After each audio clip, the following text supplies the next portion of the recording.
The first breath of winter. You are standing at the edge of your world.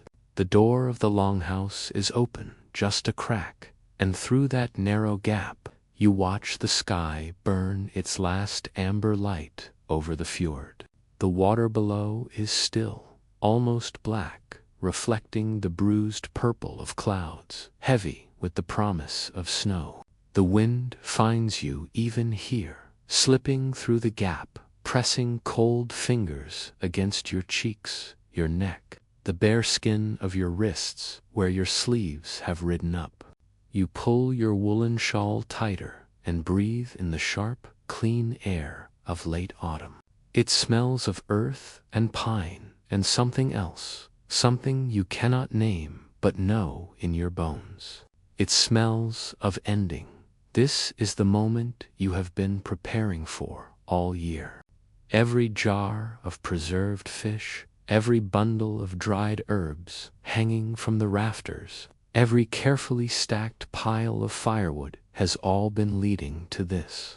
The last of the harvest was brought in weeks ago. The sheep have been counted, the weakest culled, for meat that now hangs salted in the storeroom. The barley has been ground, the cheese has been pressed, and the long work of summer has folded itself into the quiet readiness of autumn. And now, as you stand watching the light drain from the sky, you understand that the time for preparation is over. Winter is no longer coming. Winter is here. You think of your mother and her mother before her, standing in this same doorway, watching this same light fade. You wonder if they felt what you feel now, this strange mixture of fear and calm, of exhaustion and resolve. You wonder if their hearts beat a little faster, as yours does, knowing that the months ahead will ask everything of you. The cold that is coming is not a gentle thing.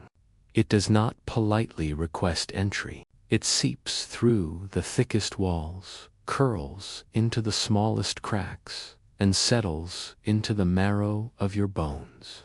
It turns breath to mist and water to stone. It silences the birds and stills the rivers and wraps the world in white so bright it hurts to look upon. But you have seen winter before. You have survived it year after year, and you will survive it again. This is what you tell yourself as you close the door at last, sliding the heavy wooden bar into place. The sound of it settling into its iron brackets is a comfort, a promise. Inside, the longhouse is warm, filled with the soft glow of the central fire and the murmur of familiar voices. Your children are playing near the hearth, their laughter rising like sparks into the smoky air. Your husband is repairing a fishing net in the corner, his hands moving with the steady rhythm of long practice. The cattle shift and low softly in their section of the house, their warm bodies adding to the heat that keeps the cold at bay. You move through this space as you have moved through it 1,000 times, stepping over sleeping dogs and ducking beneath hanging herbs, and you feel the weight of the season settling onto your shoulders. There is so much to manage, so much to balance. The firewood must be rationed carefully, enough to keep the flames alive through the longest nights, but not so much that you run short before the thaw. The food must be portioned with wisdom and restraint. A little less today, so there will be enough tomorrow and the day after, and all the days stretching out into the frozen unknown. The children must be kept healthy, their coughs watched, their fevers tended. The animals must be fed and watered, their health as vital as your own, for without them there will be no milk, no meat, no survival. You sit down near the fire and let its warmth soak into your tired muscles. The flames dance and crackle, casting flickering shadows on the turf walls, and for a moment you simply watch them. Fire is life in this place. It is the heart of the home, the center around which all else revolves. Without it, the darkness would swallow you whole. Without it, the cold would claim you in a single night.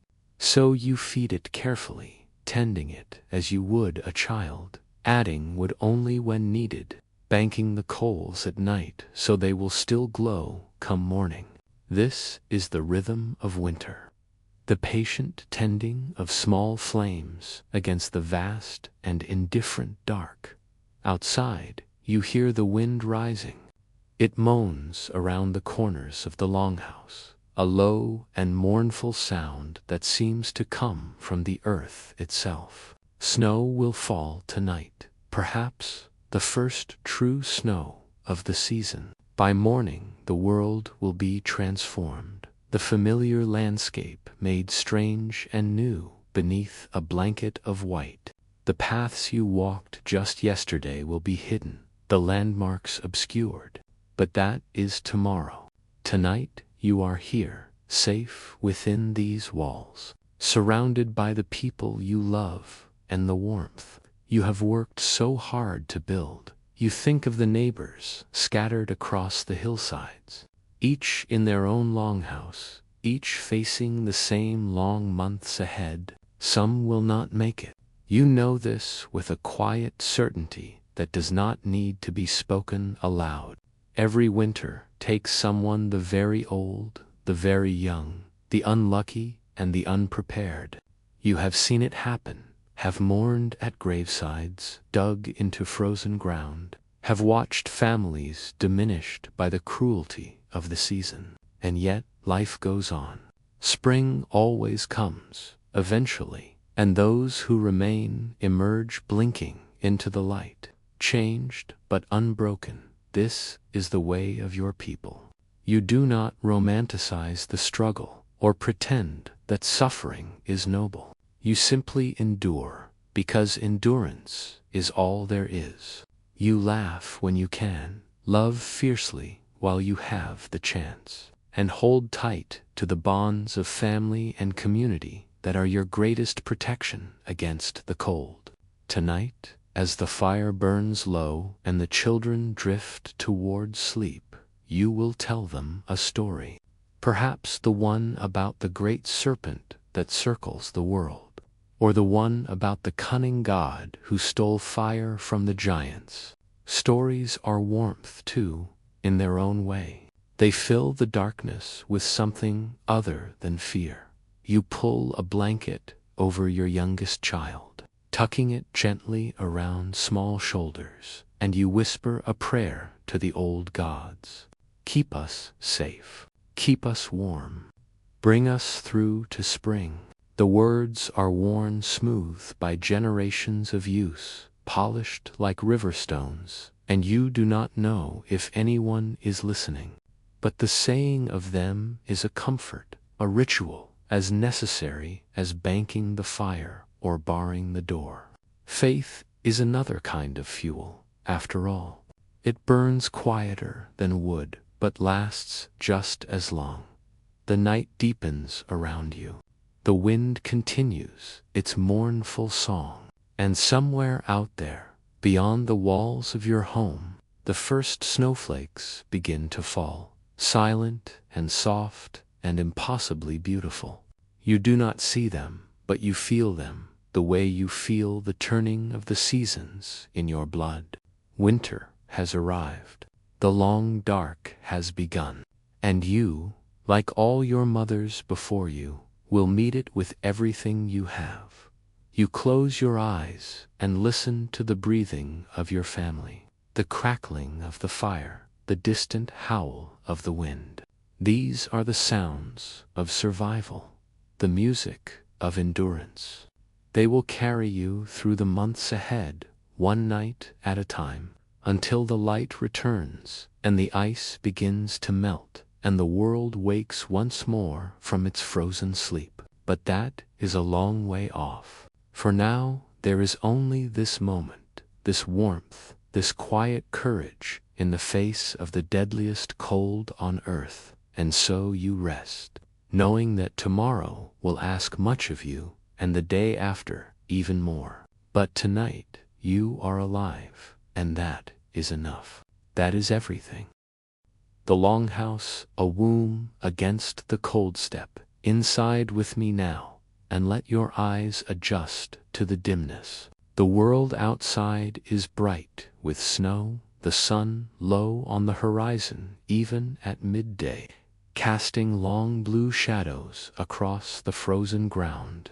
But here, within these walls, there is only the soft amber glow of firelight and the deeper darkness that gathers in the corners. The air is thick and warm, heavy with the smell of wood smoke and animal hide, of cooking food and human bodies pressed close together. It takes a moment to breathe it in, to let your lungs accept this different atmosphere. But soon it becomes familiar, even comforting. This is the smell of home. This is the smell of survival. The longhouse stretches out before you, long and low, its shape like a great overturned boat resting on the frozen earth. The walls are made of turf cut from the hillside, stacked thick and dense, layered over a wooden frame that creaks softly in the wind. In some places, the walls are nearly 2 meters thick, a fortress of earth and grass that holds the cold at bay. The Vikings, who built these homes, understood something essential about survival, that the earth itself is a blanket, that the ground holds warmth the air cannot. And so they burrowed into the hillsides, built their homes half underground, and let the land embrace them through the longest nights. The floor beneath your feet, packed earth worn smooth by generations of footsteps.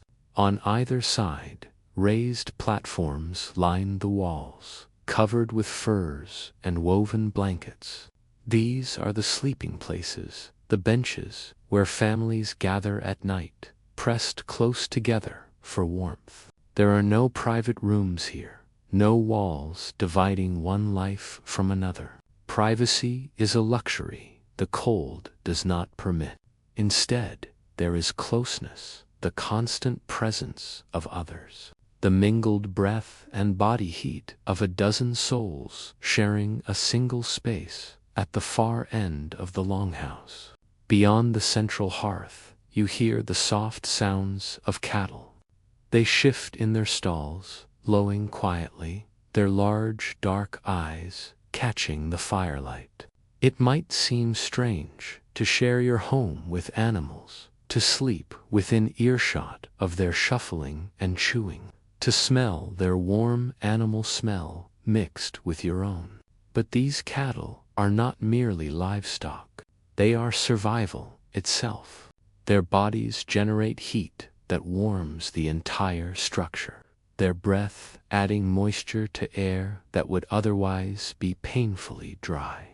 Their milk provides sustenance through the months when nothing grows, and their eventual meat will see you through to spring. So you welcome them, these gentle giants, and you tend them as carefully as you tend your own children. The central hearth is the heart of everything. It runs nearly the length of the house, a long rectangle of stones containing the fire that never, ever goes out. Above it, the roof rises to a peak, with small openings to let the smoke escape, though much of it lingers, curling along the rafters, blackening the wood, stinging your eyes. You have learned to live with the smoke, to breathe shallowly, to keep your head low. The irritation is a small price to pay for warmth. And besides, the smoke serves a purpose too. It preserves the fish and meat. Even the discomfort of winter is put to use. You find a place on one of the benches and sit down, pulling a fur across your lap. The hide is heavy and warm, the fur still soft, despite years of use.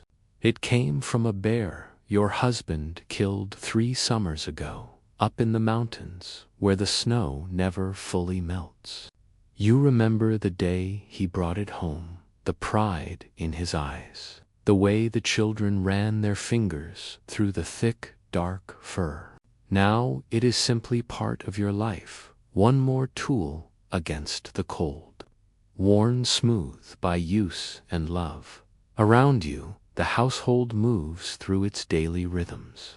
An elderly woman sits near the fire, spinning wool with a drop spindle, her gnarled fingers moving with practiced ease. A young mother nurses her infant, the baby's tiny hand curled against her breast. Children play a quiet game with carved wooden pieces, their voices low, their laughter muffled. There is work to be done. There is always work to be done, but it happens slowly, measured, without the urgency of summer. Winter is a time for patience, for careful movements, for the long, slow tasks that cannot be rushed. The light that filters through the smoke hole is thin and gray, and it will fade soon enough. The days are so short now that it hardly seems worth tracking them. You wake in darkness, work by firelight, and sleep in darkness again. The sun, when it appears at all, skims along the southern horizon like a shy guest, barely rising before it sinks again. This endless night is perhaps the hardest thing about winter, harder even than the cold. The darkness presses in, heavy and close, and it takes all your strength not to let it press into your mind as well. But the longhouse holds you. It holds all of you, this family, this community, this fragile collection of lives bound together by necessity and love. You cannot survive alone. No one can. And so you have learned to live as one, to share the burdens and the blessings, to lean on each other when the weight becomes too great. The longhouse is not just a building. It is a living thing, a womb of wood and earth and fire, nurturing you through the months of cold until you are ready to be born again into the spring. You close your eyes and listen to the sounds around you, the crackle of the fire, the murmur of voices, the soft breathing of sleeping children, the distant lowing of cattle. These are the sounds of your world, the music of survival, and they are more beautiful to you than any song outside. The wind howls and the snow falls and the temperature drops to levels that would kill an unprotected human in minutes. But you are not outside. You are here, in this warm, dark space, surrounded by everything you need to live. The walls of the longhouse are alive with shadows, dancing and flickering in the firelight. Sometimes, in the deep watches of the night, you imagine you can see figures moving among the ancestors, perhaps, or spirits of the land, watching over you as you sleep. You do not fear them. They are part of this place, part of the long history that has kept your people alive through countless winters. You are not the first to shelter in a house like this, and you will not be the last. The knowledge comforts you, this sense of continuity, of belonging to something larger than yourself. Tomorrow you will wake and begin the work again. You will tend the fire, feed the animals, prepare the food, care for the children. You will mend clothing and repair tools, and do the 100 small tasks that keep a household running. But tonight you rest. Tonight you let the warmth soak into your bones, and the darkness press soft against your closed eyelids. Tonight you are safe. The longhouse breathes around you, settling into the night, and you breathe with it. In and out, the rhythm of life continuing against all odds. The cold cannot reach you here. The darkness cannot swallow you.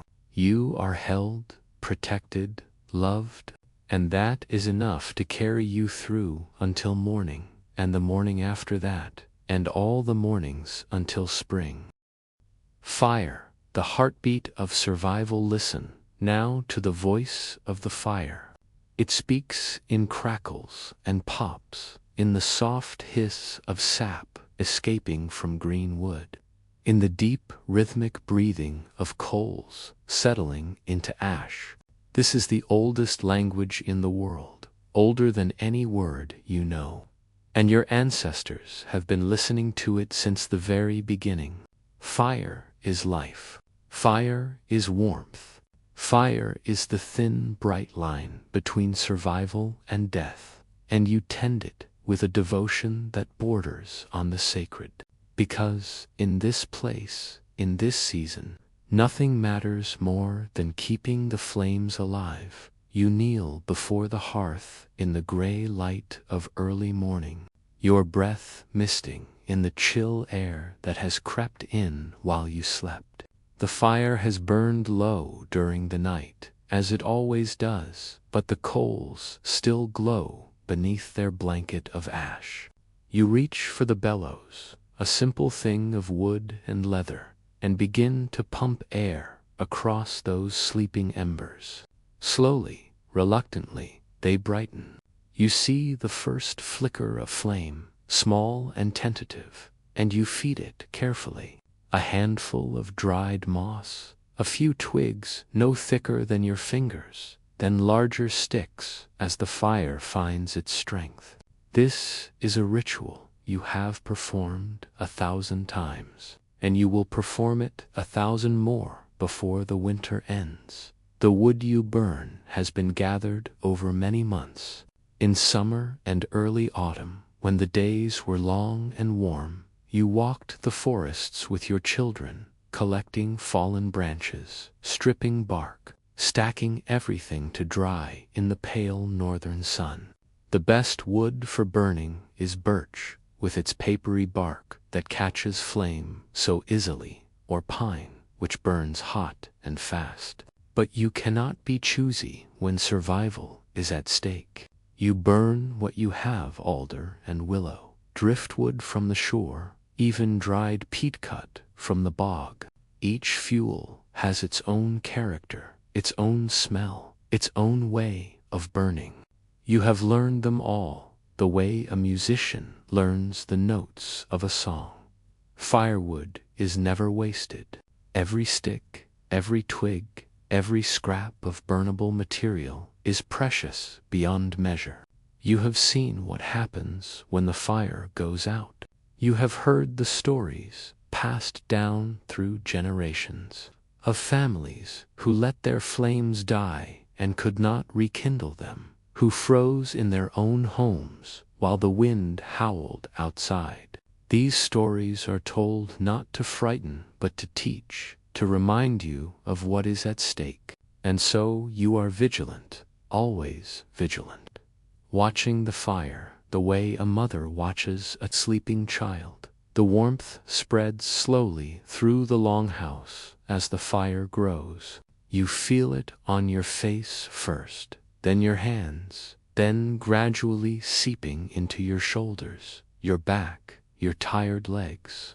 The children stir in their blankets, drawn toward the heat like flowers toward the sun. One by one they wake and shuffle toward the hearth, their small faces soft with sleep, their eyes reflecting the dancing flames. You gather them close and hold them for a moment, feeling their heartbeats against your own. They are so small, so fragile, so utterly dependent on your ability to keep this fire burning. The weight of that responsibility settles into your chest, familiar and heavy, but you do not flinch from it. This is what it means to be alive in this place. This is what it means to love. The fire serves many purposes beyond simple warmth. It is your kitchen, the place where you cook the meals that sustain your family through the dark months.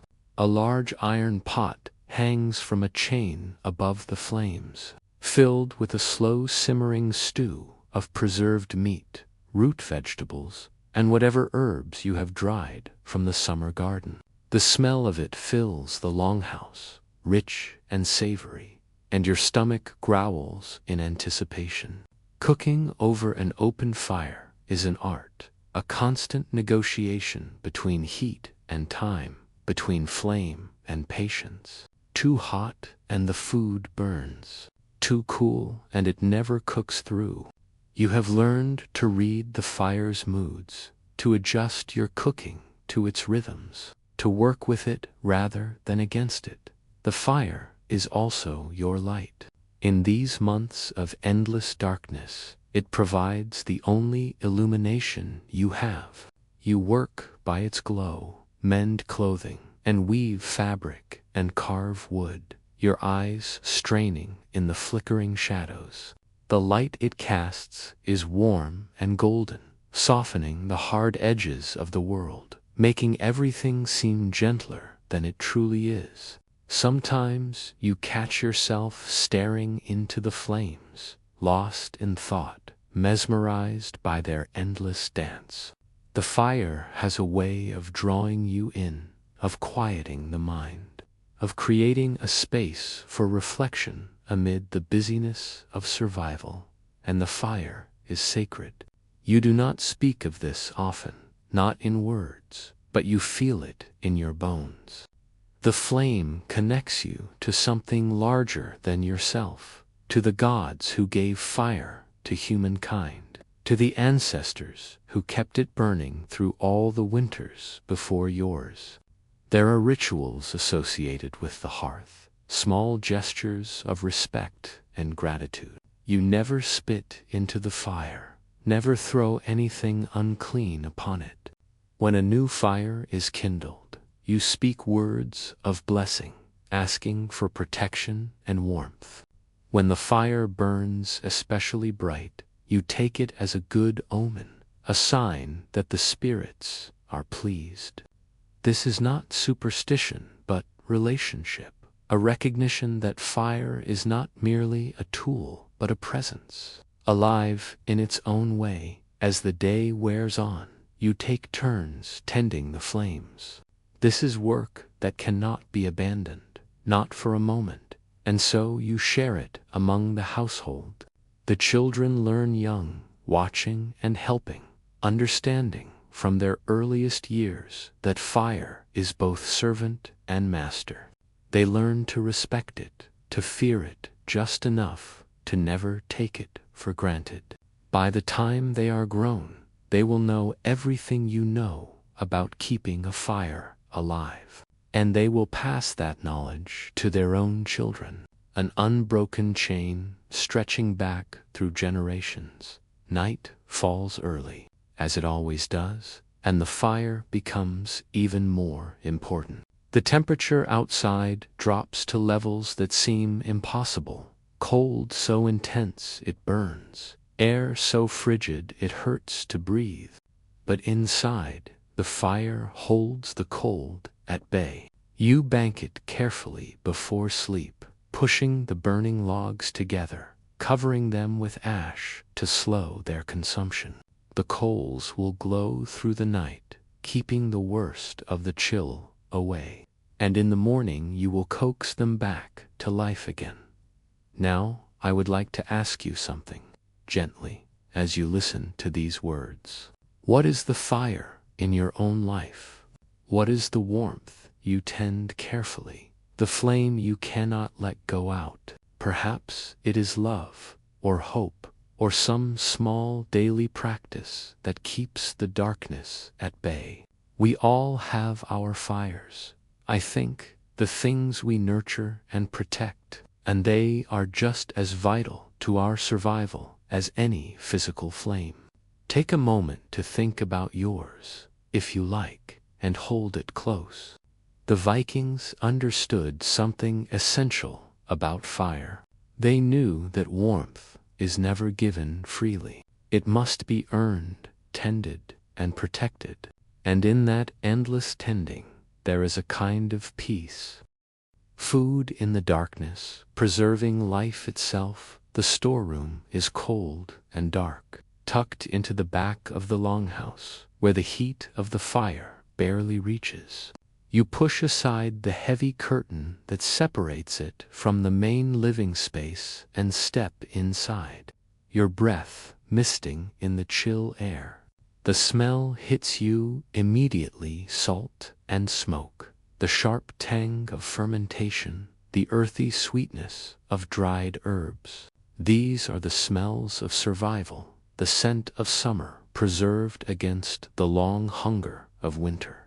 You take a moment to let your eyes adjust, and slowly the shapes around you emerge from the darkness. Barrels and baskets, hanging bundles and sealed jars, the accumulated wealth of months of hard work. This is your treasury, and it is worth more than gold. The work of preservation began in the earliest days of summer, when the first fish ran silver in the streams. You stood knee-deep in cold water, hauling nets heavy with salmon, working until your arms ached and your back screamed for rest. There was no time to waste. The fish had to be cleaned and prepared quickly before the flesh began to spoil. You split them open, removed the guts, and laid them on wooden racks to dry in the weak northern sun. Some you salted, rubbing coarse crystite into the pink flesh until it grew firm and pale. Others you hung in the smokehouse, where fires of green wood burned day and night, filling the air with fragrant haze. The smoke worked its magic slowly, drawing out moisture, infusing the meat with flavor, creating a product that would last for months.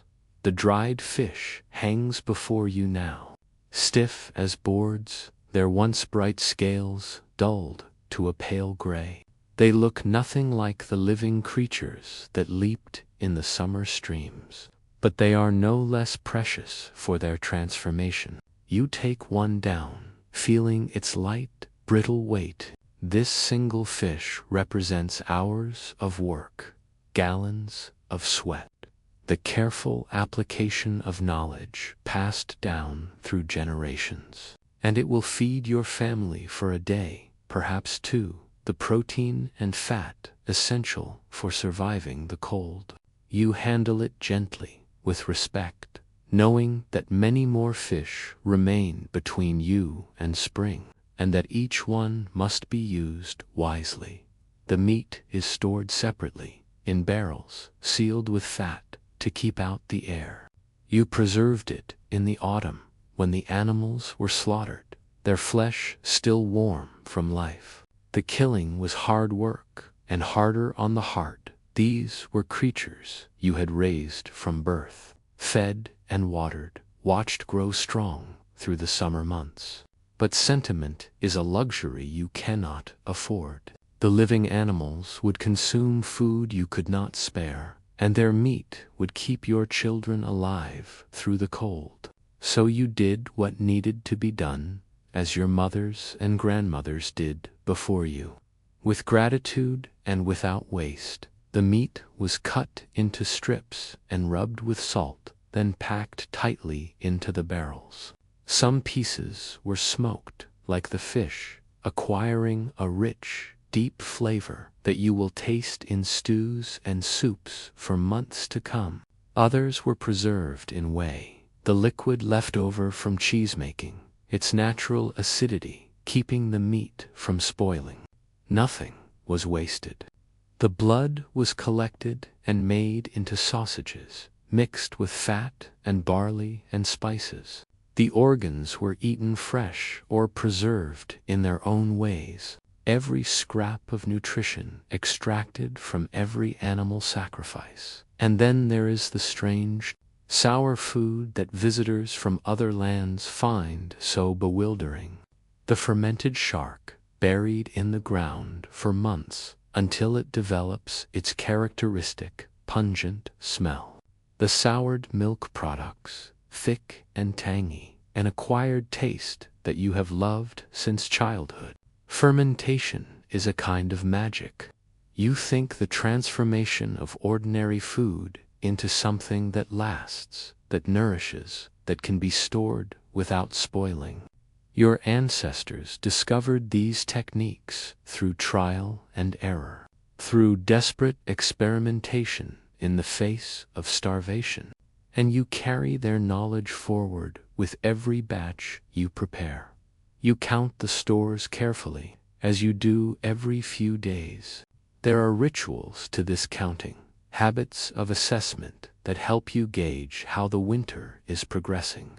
You know exactly how much food remains, exactly how much you consume each day, exactly how many days must pass before the world begins to thaw. The mathematics of survival is unforgiving.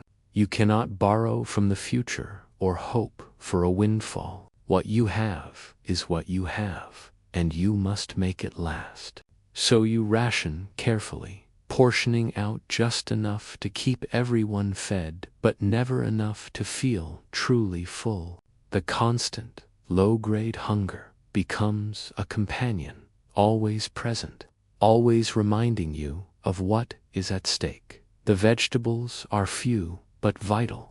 Root crops, mostly turnips and carrots, and the hardy beets that store so well in the cold. You buried them in sand in the coolest corner of the storeroom, and they have kept remarkably well, still firm and sweet beneath their papery skins. There are also the fermented vegetables, preserved in salt brine, their texture softened but their nutrition intact, and the dried herbs bundled and hanging from the rafters, their fragrance released when crumbled into cooking pots. These small touches of green are precious beyond measure, reminders of the sun and growth and the abundant world that exists beyond the frozen darkness. You gather what you need for today's meal: a piece of dried fish, a handful of barley, a few withered vegetables, and return to the main room where the fire burns bright. The cooking will take hours, the tough preserved foods requiring long simmering to become tender, but that is fine. Time is one thing you have in abundance. You set the pot over the flames and begin to prepare the ingredients, and as you work, you think about all the hands that have done this same work before you. Generations of women standing at hearths just like this one, transforming the preserved bounty of summer into meals that would carry their families through the dark. The stew begins to bubble, its rich aroma filling the longhouse. The children gather closer, drawn by the smell, their eyes bright with anticipation. You ladle out portions carefully, making sure everyone receives their fair share, and you eat slowly, savoring each bite. The food is simple, but it is enough. It is life itself, carrying you forward through the endless winter night. Before we continue, I want to ask you something. If you are enjoying this journey through history, this quiet exploration of how our ancestors survived, would you consider leaving a comment below? I would love to hear your thoughts, your questions, your own reflections on the ingenuity and resilience of these people. Your engagement means more than you know, and it helps others find these stories too. Thank you, truly, for being here. Clothing and craft armor against the ice, the cold is a predator. It hunts the weak, the unprepared, the exposed. It finds the gaps in your defenses, the bare strip of skin between mitten and sleeve, the thin spot where your boot has worn through, the place where your cloak does not quite close against the wind. And when it finds those gaps, it strikes without mercy, stealing warmth from your body, numbing your flesh, working its way toward your vital core. In this battle, clothing is your armor. And like any armor, it must be crafted with skill, maintained with care, and worn with the respect it deserves. You learned to spin before you could read, sitting at your mother's knee with a simple drop spindle, watching the raw wool transform into thread between practiced fingers. The motion seemed like magic, then the twist. It took years to master, countless hours of practice, miles of thread wound onto spindles and then knitted or woven into fabric. But by the time you were grown, spinning had become as natural as breathing, something you could do while talking or thinking or watching the children play. The skill lives in your muscles now, in the memory of your hands, and you pass it on to your own daughters, just as it was passed to you. The wool comes from your own sheep, hardy animals bred for the harsh northern climate. They're fleeced thick and lanolin-rich, and naturally, shearing happens in spring, when the weather warms just enough to spare the animals a chill. And then the long process of preparing the wool begins. It must be washed and carded, the fibers aligned and cleaned, before it can be spun into usable thread.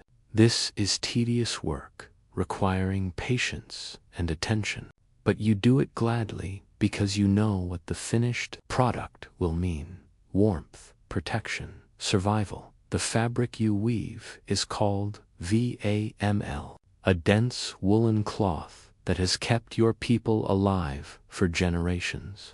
It is not soft or luxurious, far from it. The texture is rough against the skin, and the weight of a full garment is substantial.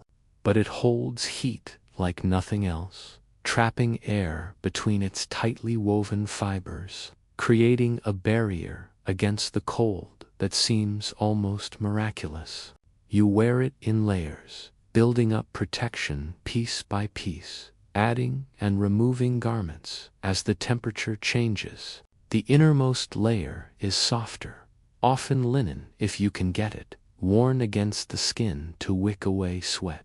Then comes the woolen tunic, the overdress, the cloak that wraps around everything. The cloak is perhaps the most important garment you own. It is large and heavy, pinned at the shoulder with a bronze brooch, and when wrapped properly, it covers you from head to knee. The best cloaks are lined with fur wolf or bear or fox, depending on what is available, adding another layer of insulation against the cold. You have seen people survive blizzards, huddled beneath their cloaks, the thick fabric and fur creating a small pocket of warmth, even in the most brutal conditions. Your own cloak was a wedding gift from your husband's family, and you have maintained it carefully for years, mending the worn spots, replacing the lining when it grew thin. It is more than clothing. It is heritage, tradition, protection. Your hands move constantly through the winter, even when the work of the day is done. There is always mending to be done, always a tear to repair or a seam to reinforce. The cold is hard on clothing, and the activities of daily life, gathering firewood, tending animals, trudging through deep snow, take their toll on even the sturdiest garments. You sit by the fire in the evening with needle and thread, squinting in the flickering light, your fingers finding the damaged spots by touch as much as by sight.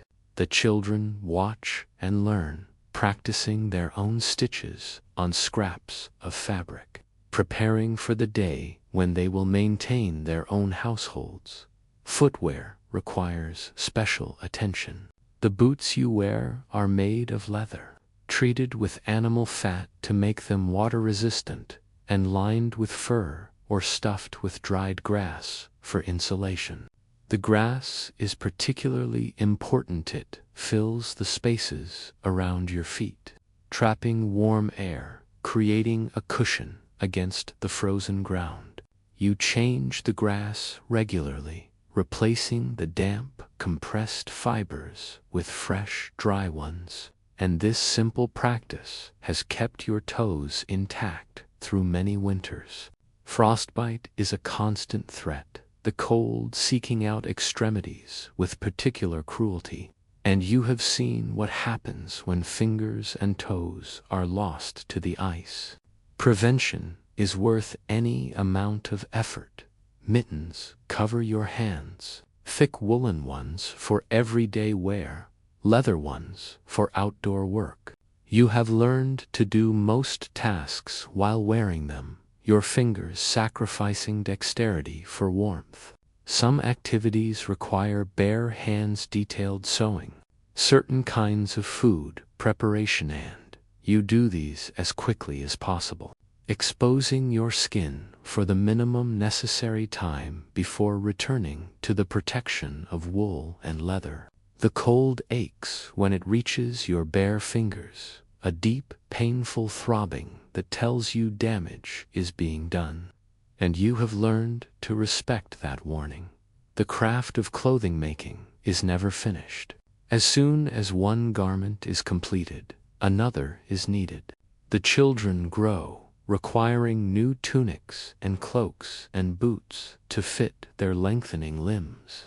The adults wear through their existing clothing, the constant use grinding down even the sturdiest fabric. And there is always preparation to be done for the future, spinning thread, weaving cloth, tanning leather, the work that ensures next winter will find you ready.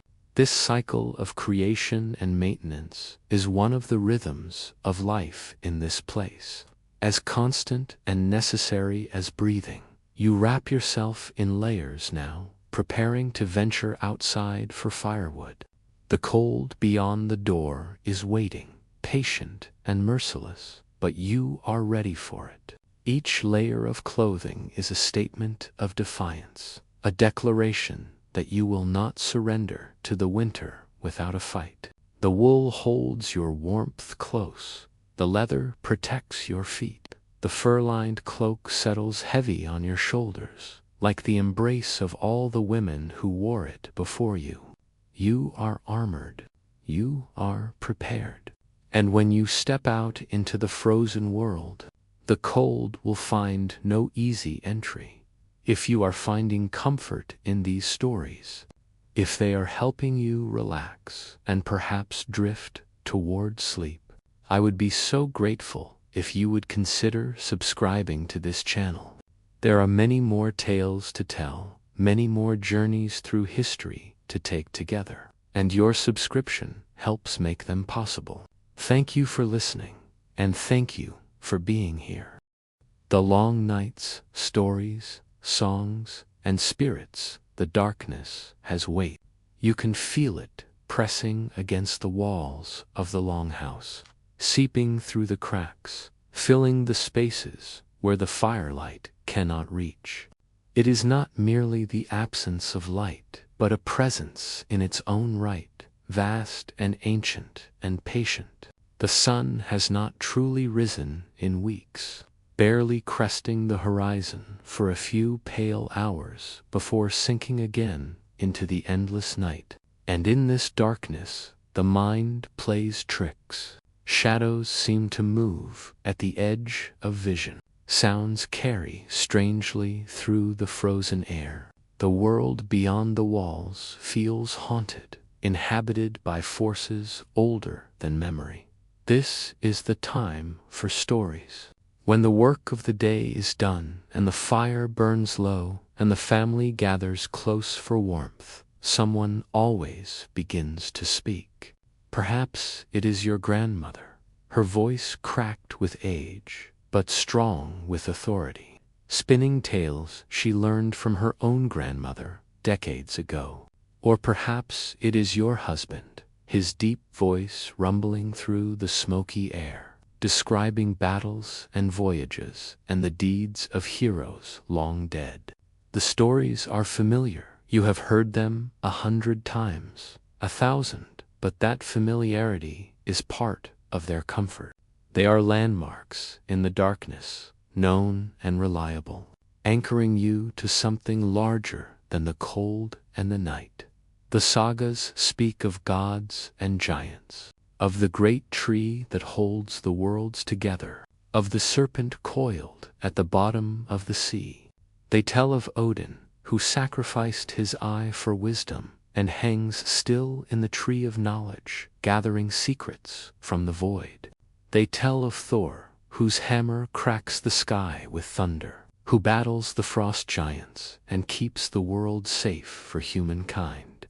These are not distant figures to you. They are as real as the fire before you, as present as the wind outside. You feel their influence in every storm, every successful hunt, every narrow escape from danger. The gods are woven into the fabric of your life, and the stories about them are a way of honoring that connection. But not all the stories are about gods. Many are about ordinary people, farmers and fishermen, mothers and craftsmen who faced extraordinary challenges and found ways to overcome them. These tales carry lessons, wisdom distilled from generations of experience, and you listen for the teachings hidden within the entertainment. How to read the weather, how to navigate by the stars, how to deal fairly with neighbors and enemies alike. The stories are a kind of school, education wrapped in adventure, and you absorb their lessons without even realizing you are learning. Songs rise too in the darkness, voices blending in harmonies that have been sung for generations. Some are mournful laments for the dead and the lost, for the ships that never returned and the children taken by illness. Others are joyful celebrations of victories and weddings and the simple pleasures of life. You know the words by heart, have sung them since you were small, and your voice joins the others without thought. Singing is another kind of warmth, you think, a way of filling the emptiness with something human and alive. The cold cannot sing, the darkness cannot hold a tune. And so every song is a small victory against the forces that seek to overwhelm you. The children fall asleep to these songs, their small bodies heavy with exhaustion and warmth, their dreams filled with the images conjured by the stories. You tuck blankets around them and brush hair from their foreheads and hope that the tales will give them strength. They will need it, these little ones. The world they are inheriting is harsh and unforgiving, and they will face challenges you cannot even imagine. But if they carry the stories with them, if they remember the songs and the lessons and the faith perhaps, that will be enough. There are other presences in the winter darkness, ones you do not speak of lightly. The spirits of the land are awake in this season, moving through the frozen world with purposes you cannot fathom. You leave offerings for the mubble of milk on the doorstep, a crust of bread at the edge of the firelight, small gestures of respect and appeasement. You do not know if they accept these gifts, but you make them anyway. It costs you little and might buy much. And in a world where survival is never certain, you take whatever protection you can find. The dead are closer than they are at other times of year. You feel them sometimes, a prickling at the back of your neck, a sense of being watched by eyes you cannot see. Your ancestors, perhaps, checking on their descendants, making sure the old ways are being honored. Or perhaps something else, something hungry and cold, drawn by the warmth and light of your home. You do not invite them in. The threshold is a boundary, sacred and inviolable, and what dwells outside must stay outside. This is one of the oldest rules, one of the first things a child learns, and you enforce it Without exception, midwinter brings the longest night, the deepest darkness, the point where it seems the sun might never return at all. This is a time of fear, of uncertainty, of prayers whispered into the void. But it is also a time of celebration, of defiance, of insisting on joy, even when joy seems impossible. You feast on the best of your stored food, drink the ale brewed months ago for this occasion, exchange small gifts crafted during the long dark hours. The celebration is not a denial of the hardship but an answer to it, a statement that life will continue, that the darkness will not have the final word. And then, slowly, almost imperceptibly, the light begins to return. You notice it first as a lengthening of twilight, a few extra minutes of gray before the night descends.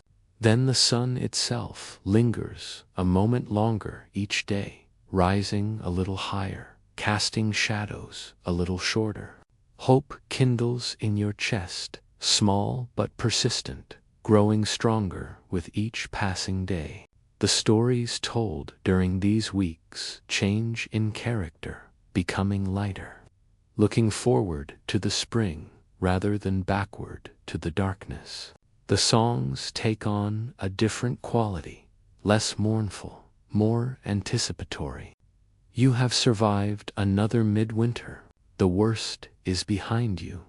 The spirits retreat as the light grows, returning to wherever they dwell during the bright months. The dead settle back into their graves, satisfied that the living have remembered them properly. The world feels safer now, less haunted, more familiar, and the stories will continue, passed from mouth to mouth, generation to generation, an unbroken chain of narrative connecting you to everyone who is ever huddled by a fire in the frozen north and wondered how they would survive until spring. Sickness and healing, fragile bodies in frozen months. The cough starts small, a tickle in the throat, a slight roughness when breathing. You notice it in your youngest child first, that distinctive sound cutting through the quiet of the longhouse, and your heart constricts with fear. Illness in winter is not like illness in summer. There are no fresh herbs to gather, no long warm days to aid recovery, no escape from the close quarters where sickness spreads like fire through dry grass. And so you watch and wait and hope that this cough is nothing. Even as you prepare for the possibility that it is everything, the cold itself is a kind of sickness, wearing down the body's defenses, making every infection more dangerous. The constant chill depletes energy that could otherwise fight disease. The dry air of the longhouse, heated by fire but never humidified, cracks lips and irritates throats, and provides easy entry for whatever illnesses are circulating. And circulate they do. In the close confines of winter living, with a dozen or more people sharing the same air, the same food, the same water, illness moves swiftly from one body to the next. What starts as a single cough can become a household epidemic within days. You have remedies, of course. The herbs dried and stored from summer hang in bundles from the rafters, and you know their properties intimately. Elderberry for fever, yarrow for wounds, chamomile for settling the stomach. You learned these things from your mother, who learned them from hers. An unbroken chain of knowledge stretching back through generations of women who tended the sick and eased the dying. The work is part medicine and part prayer, part science and part art, and you approach it with the seriousness it deserves. For the cough, you prepare a tea of dried thyme and honey, sweetened to make it palatable for the child. The steam rises fragrant from the cup, and you hold it to small lips, encouraging sips, murmuring reassurances. Time is good for the chest, opening the airways, easing the tightness that makes breathing difficult. The honey soothes the irritated throat and provides precious energy for the body's healing work. You have seen this remedy work before, have watched coughs diminish and fevers break, and you pray that it will work again. But sometimes the remedies are not enough. Sometimes the illness is stronger than any herb, any prayer, any desperate hope. You have sat beside too many deathbeds in your life, have held too many hands as the light faded from beloved eyes. Children are the most vulnerable, their small bodies lacking the reserves to fight prolonged illness, and winter claims more than its share of young lives. The grief of such losses is beyond description, a wound that never fully heals, and you carry it with you always, a shadow behind every smile. Injury, too, is a constant threat in the winter months. The world outside is treacherous, the ice slick and unforgiving, the snow concealing hazards that can break bones and tear flesh. You have treated frostbite, the blackened fingers and toes that speak of cold's victory over living tissue. You have set broken limbs, using splints of wood and bindings of cloth to hold shattered bones in place while they heal. You have cleaned wounds with water and packed them with moss and hoped that infection would not set in. The line between life and death is thin in this place, and you walk it daily. Childbirth is perhaps the greatest danger of all. The women of your community bear children throughout the year, but those born in winter face particular challenges. The cold is hard on newborns, their tiny bodies struggling to maintain warmth, their fragile lungs working to breathe the frigid air. And the mothers, too, are at risk, their bodies exhausted from pregnancy and labor, vulnerable to the infections that thrive in winter's darkness. You have attended many births, have caught slippery infants in your hands, have tied cords and cleaned faces and offered the first food to hungry mouths. You have also wrapped small bodies for burial and comforted mothers whose arms would remain forever empty. This is the work of women, sacred and terrible, and you do it because it must be done. The healer in your community is a woman of great age and greater wisdom, her knowledge of herbs and remedies surpassing your own. People come to her with their ailments, seeking her counsel, trusting in her experience. She moves through the longhouses with quiet authority, examining the sick, prescribing treatments, offering what comfort she can. Her hands are gnarled with age, but gentle as a mother's touch, and her voice carries a calm that soothes even the most frightened patient. You watch her work and try to learn, knowing that someday you may need to take her place. Not all healing is physical. The mind, too, can sicken in the long darkness, weighted down by grief and fear and the relentless pressure of survival. You have seen it happen, the gradual withdrawal, the loss of interest, the blank stare that looks at nothing. The darkness gets inside some people, settles into their hearts, and refuses to leave. For these ailments, there are no herbs, no poultices, no simple remedies. There is only companionship, conversation, the stubborn insistence on including the suffering one in the daily life of the household. Sometimes it helps, sometimes it does not, but you try, because what else is there to do? I would like to pause here and ask you something, gently, as we sit together in this quiet moment. Have you ever considered how your own ancestors might have weathered hardships like these? Perhaps they too sat by sickbeds, hoping and praying, doing what they could with what they had. Perhaps they too knew the weight of responsibility, the fear of loss, the fierce determination to protect the ones they loved. We are connected to them, I think, by more than blood.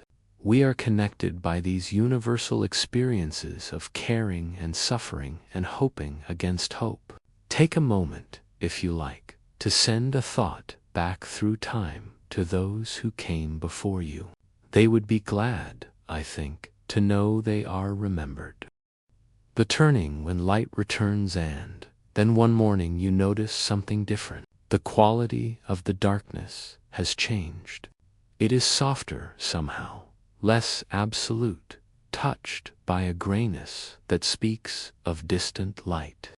You stand at the door of the longhouse and look east, toward the horizon where the mountains cut sharp silhouettes against the sky. And you see it a pale glow, faint but unmistakable, spreading slowly upward from the edge of the world. The sun is returning. After all the endless nights, after all the cold and the fear and the careful counting of stores, the light is finally coming back. You do not cry, though tears prick at the corners of your eyes. You have been too strong for too long, holding everything together, making sure everyone else was fed and warm and safe. But in this moment, watching that pale light grow, something in your chest loosens and releases. It is not over yet, and the stores are lower than you would like, and the spring thaw will bring its own challenges. But the worst has passed. The longest nights are behind you, and that knowledge alone is enough to fill you with a warmth that has nothing to do with fire. The first sunrise in weeks is a spectacle that stops all work. Everyone gathers outside, bundled in their warmest clothes, their breath misting in the still frigid air, their eyes fixed on the horizon. The light comes slowly, the sky shifting from black to deep blue to pink to gold, and when the edge of the sun finally crests the mountains, a sound rises from the gathered crowd. It is not quite a cheer, not quite a prayer, but something in between, a collective exhalation of relief and gratitude and wonder. The sun is small and pale and provides almost no warmth, but it is there. It is real. It has returned. In the days that follow, you begin to notice other changes. The ice on the fjord is no longer thickening but holding steady, and soon it will begin to thin. The snow on the southern slopes shows patches of dark earth, rock, and soil emerging from beneath their white blanket. The birds are stirring too, the hardy species that never left beginning to move about with more energy, their songs piercing the morning air. Life is awakening, slowly and cautiously, testing the world to see if it is safe to emerge. You feel it in your own body as well. The energy that was so carefully rationed through the dark months begins to flow more freely.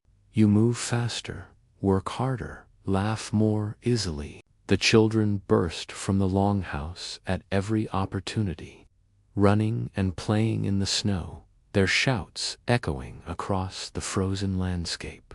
Even the cattle seem livelier, their lowing taking on a more optimistic tone, as if they too can sense the turning of the season. The celebrations begin, quiet at first, but growing in intensity as the days lengthen. You drink the last of the winter ale and plan for the brewing of new batches. You feast on the remaining stores, knowing that fresh food will soon be available, that the careful rationing can finally end. You tell stories of survival, of the challenges faced and overcome, of the moments of fear and the moments of grace. These stories will be added to the great collection of family lore passed down to future generations, reminding them of what their ancestors endured. There is work to be done, of course. There is always work to be done. The longhouse needs repairs after the long months of winter. Cracks sealed and thatch replaced, and the accumulated grime of indoor living cleaned away. The fields need preparing for planting, the frozen soil broken up and enriched, the seeds that were so carefully stored now finally sown. The animals need tending, the weak ones nursed back to health, the pregnant ones watched for signs of labor. Life accelerates, the slow rhythm of winter giving way to the urgent tempo of spring. But even amid the busyness, you take moments to simply stand in the sunlight. You lift your face to the pale warmth and close your eyes and breathe deeply of the fresh, cold air. The sun on your skin is a miracle, a gift, a promise that the world has not forgotten you. All through the dark months, you held on to faith that this moment would come, and now it is here, real and tangible, and yours. You have survived. Your family has survived. And the land is waking around you, ready to provide the abundance that will sustain you through the seasons to come. The ice begins to break on the fjord, great groaning cracks echoing across the water, sheets of white separating and drifting apart. Soon the boats will be launched again, the fishing resumed, the trade routes reopened.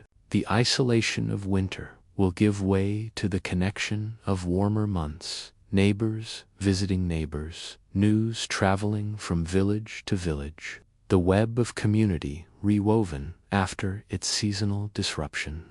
You look forward to seeing faces you have not seen in months, hearing stories of how others fared through the cold, sharing your own tales of challenge and survival. Spring is not gentle in this place. It comes with floods and mud and the back-breaking work of bringing a frozen world back to life. But it comes, as it always comes, following the long darkness as surely as dawn follows night. And you meet it with a heart full of gratitude, ready to throw yourself into the work ahead, knowing that the cycle will continue. That summer will yield to autumn, will yield to winter once again. But that future winter is distant now, separated from you by months of light and warmth and growth. For now there is only this moment, this sunrise, this promise of renewal. You take a deep breath and turn back toward the longhouse, where the fire still burns, where your family waits, where the work of living continues as it always has and always will. The worst is over. The light has returned, and you, like all your ancestors before you, have proven that human endurance can outlast even the deadliest cold on earth.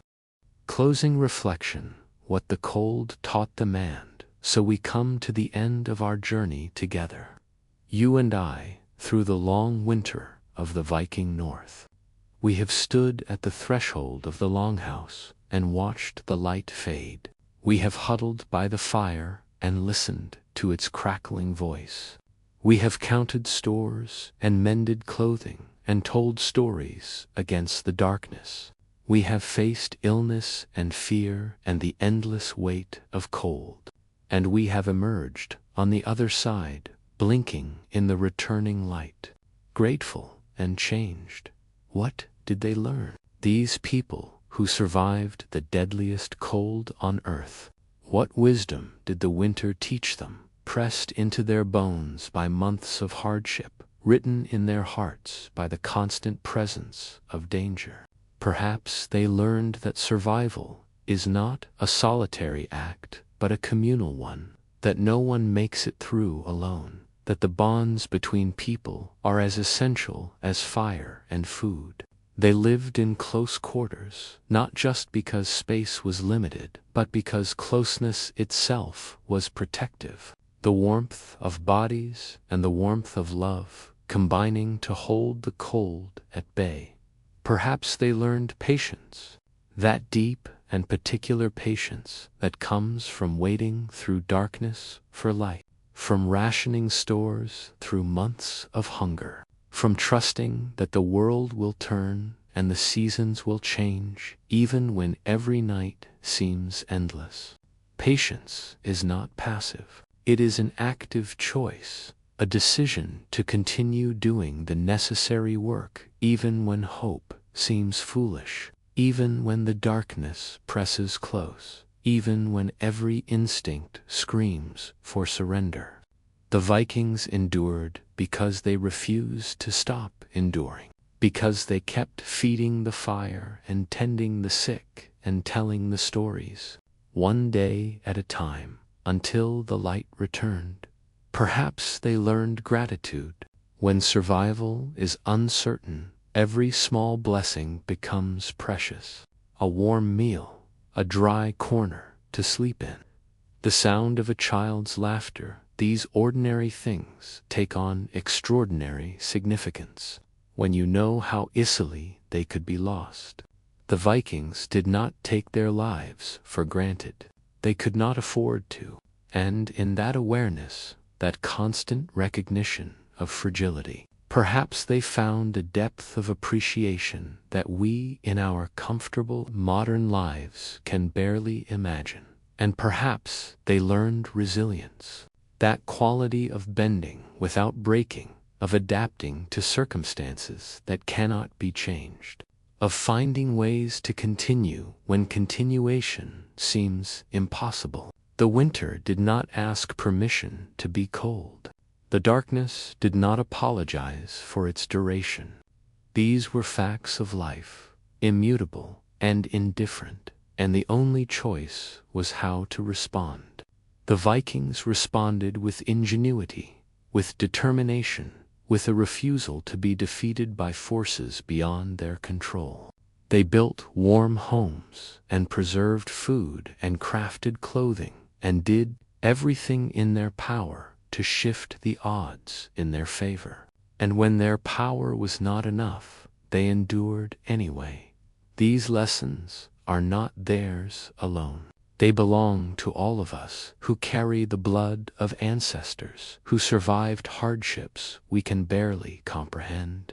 They belong to all of us who face our own winters, our own darknesses, our own moments of fear and scarcity and isolation.